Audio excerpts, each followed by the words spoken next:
So here are a few lessons that I've learned in my short time in the security industry and working in front of the doors as a door supervisor. Lesson number 1, respect.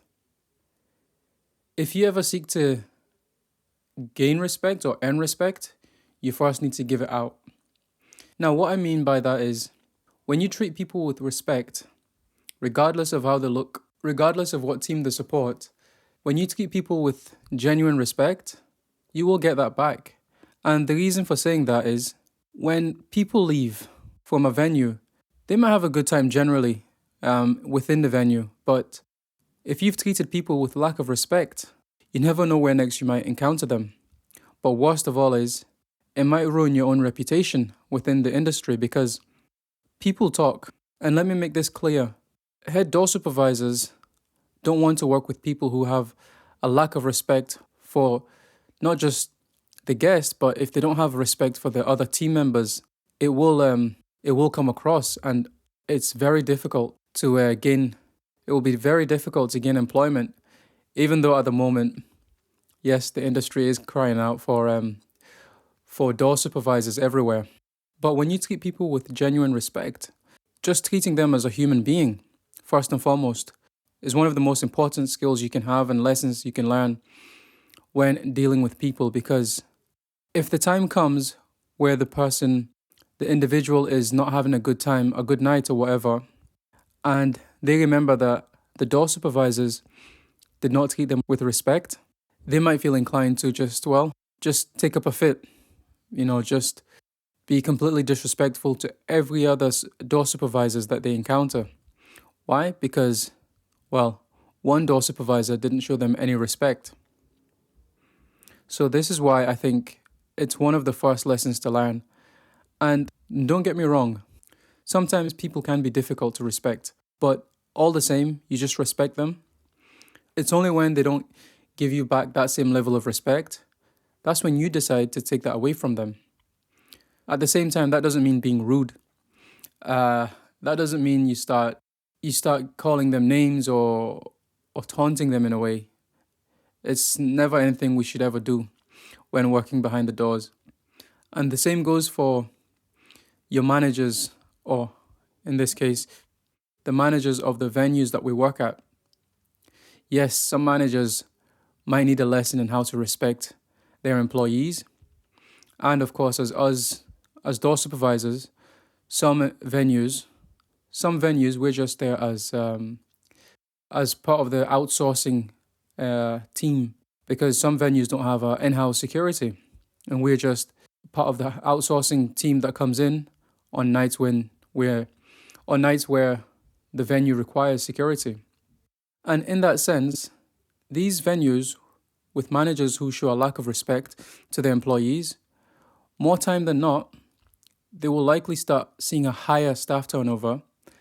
And unless the security teams who they work with are absolutely desperate for work, then they would soon start to see less and less staff, less and less security officers willing to work on such doors. And again, word travels fast.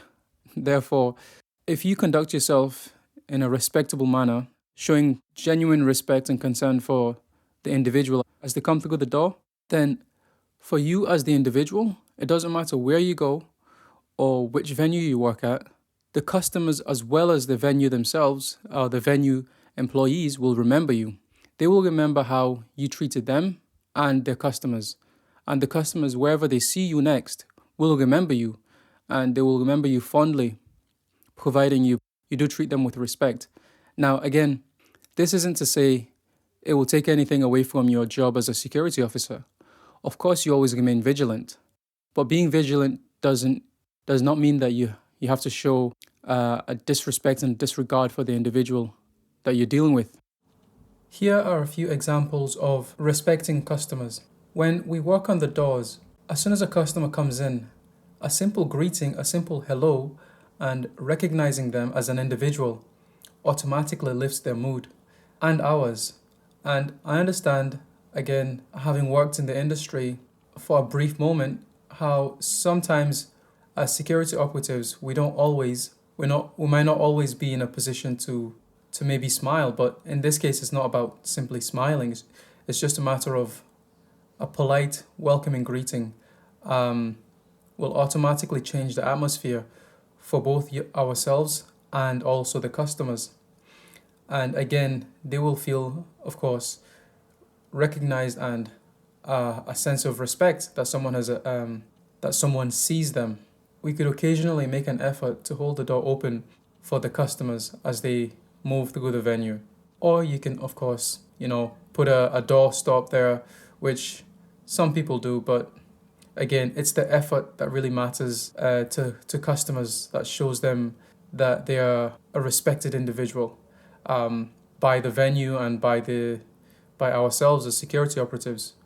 But also another thing we can obtain from performing that simple task is we can observe the customer's posture, their outfit in terms of what the venue requires us to allow to enter the venue, but also we can determine based on the gait, based on how the person is moving, perhaps whether they've either had too much to drink or not. And again, when going back to the welcoming aspect of things, when you welcome a customer to the venue, the way they respond, initially they might look sober, but the way they respond can either tell you whether we should allow them into the venue or not. And by the response, I mean we can listen out to find out whether they've had too much to drink, or perhaps it's, as one of my colleagues has pointed out to me, could potentially be a disability, perhaps a speech impediment.